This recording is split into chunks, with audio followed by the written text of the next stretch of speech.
요한계시록 21장 19절부터 23절까지 말씀.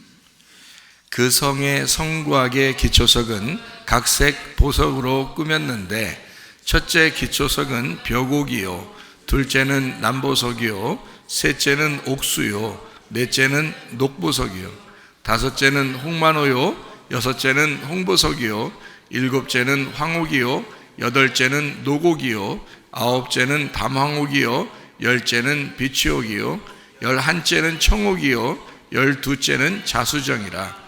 그 12문은 12진주니 각 문마다 한 개의 진주로 되어 있고 성의 길은 맑은 유리 같은 정금이더라. 성 안에서 내가 성전을 보지 못하였으니 이는 주 하나님 곧 전능하신 이와 및 어린 양이 그 성전이심이라. 그 성은 해나 달의 비침이 쓸데없으니 이는 하나님의 영광이 비치고 어린 양이 그 등불이 되심이라. 아멘.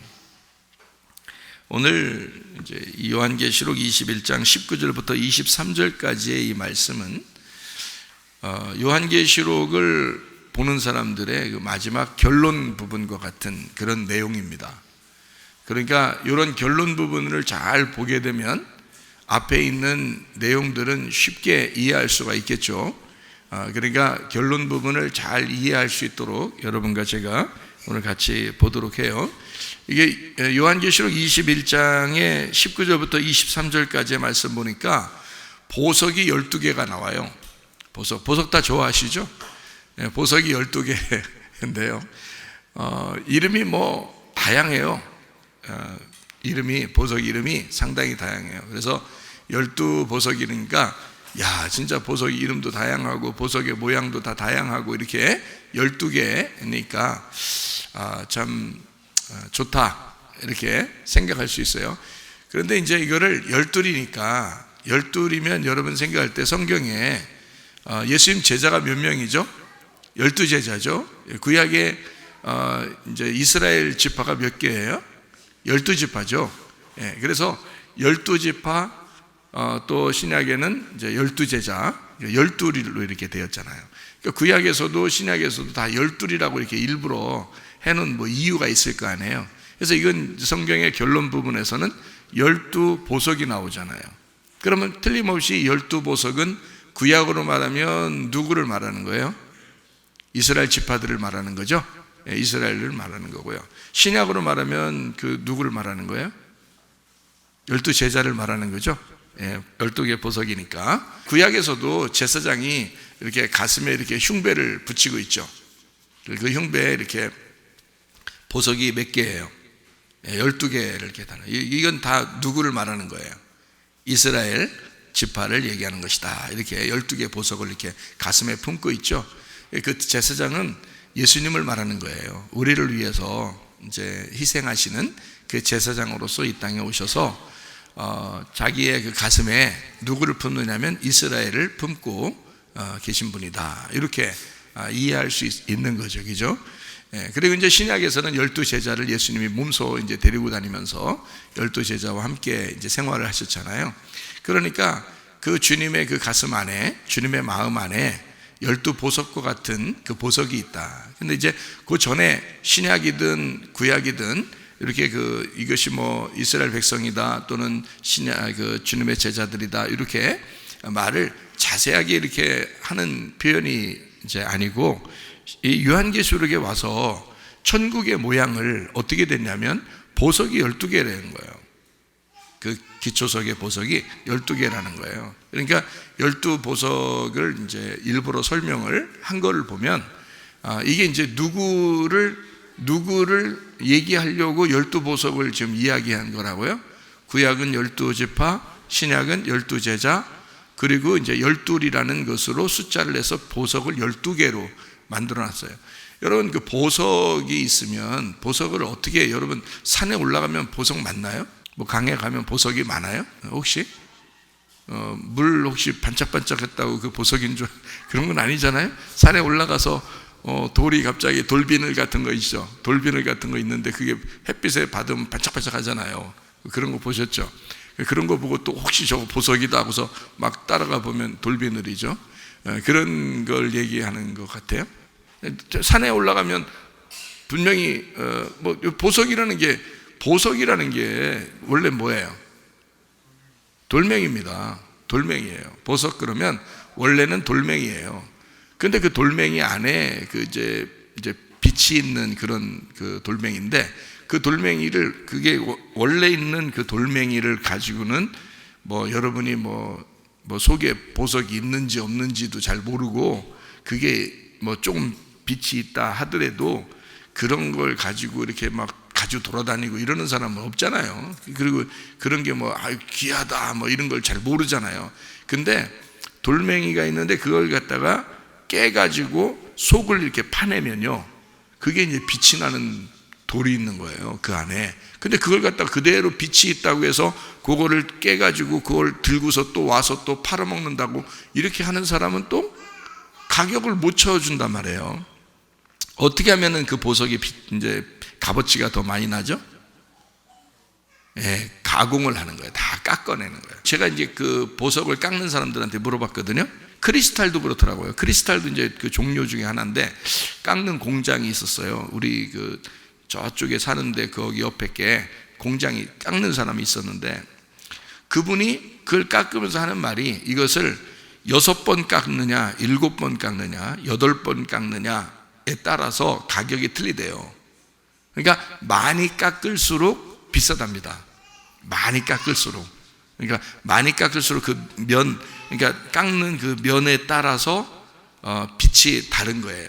이게 빛이 더 많이 반사될 수 있는 그런 거기 때문에, 그래서 많이 깎을수록 비싸다 이런 얘기도 하더라고요. 뭐 그게 사실인지 잘 모르겠는데, 저는 어쨌든 이게 돌을 가공을 해서 이게 깎아내는 걸 보석이라 그러거든요. 깎아낸 그 빛나는 돌을 보석이라 그렇게 말을 해요. 그러니까 여기 12보석 그러면 틀림없이 12제자, 12지파 뭐 이렇게 얘기하잖아요.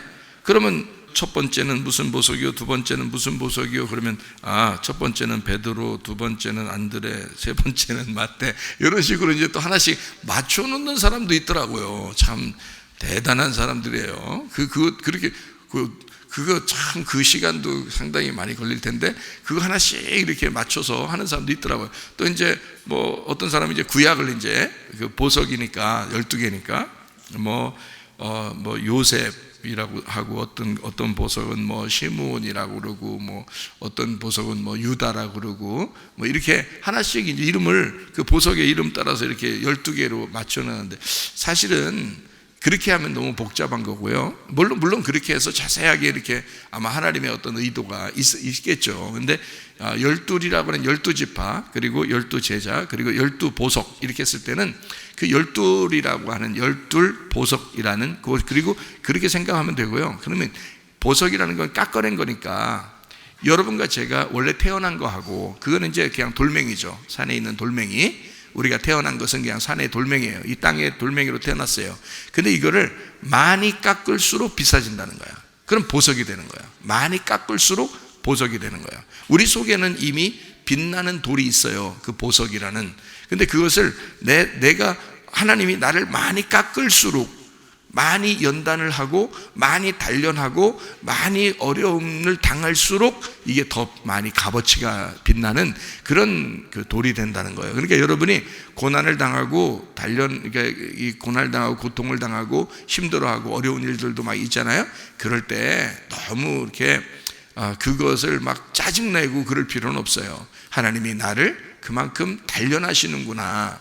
그래서 욥도 그런 얘기하죠. 하나님이 이게 욥기서에서도 나를 단련하신 후에는 내가 순금과 같이 나올 것이다, 이런 얘기 있잖아요. 그죠? 그러니까 불순물이 이렇게 섞여 있을 때, 여러분과 제가 태어나면 다 불순물이 같이 섞여 있어요. 왜냐하면 우리는 흙으로 태어났잖아요.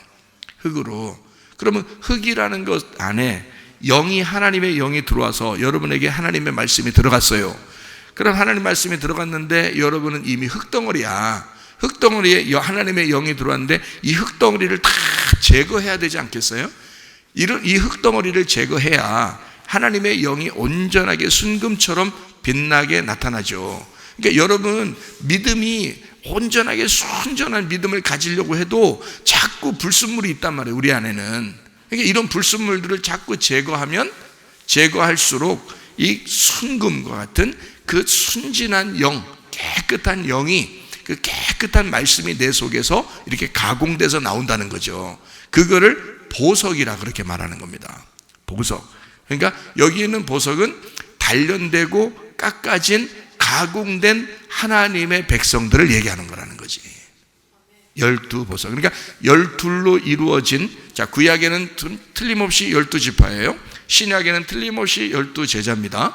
지금 여기 요한계시록에 나와 있는 이 보석은 틀림없이 가공되고 깎여진 단련된 하나님의 백성들을 얘기하는 거죠. 그렇죠? 그러니까 여러분과 저를 얘기하는 거란 말이에요. 그러니까 왜 12이냐? 우리 인간들 중에서 보석된 사람들을 다 써놓으려면 얼마나 많이 써놔야 돼요. 보석 이름만 계속 써놔도 성경책 다 써야 되죠. 그럼 안 되잖아.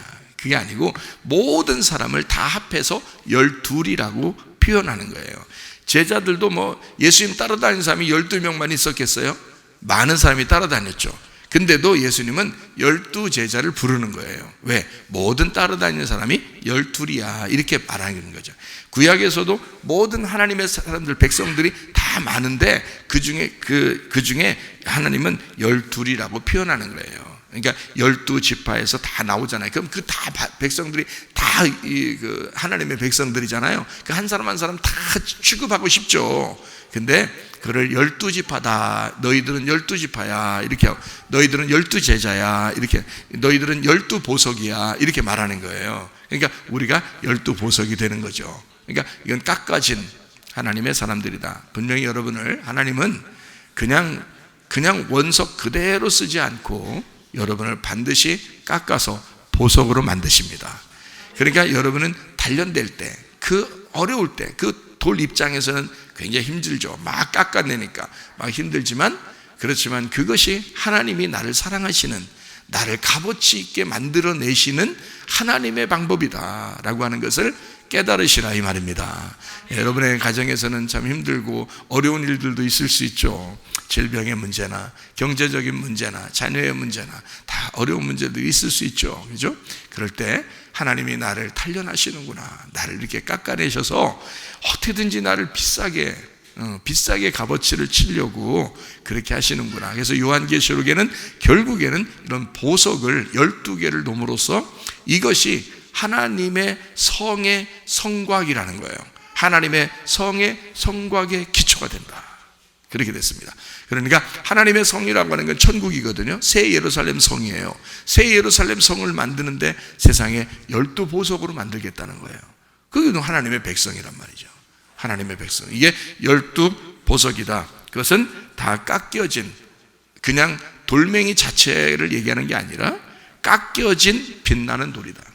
깎여진 하나님의 단련된 사람을 얘기하는 것이다. 이런 얘기예요.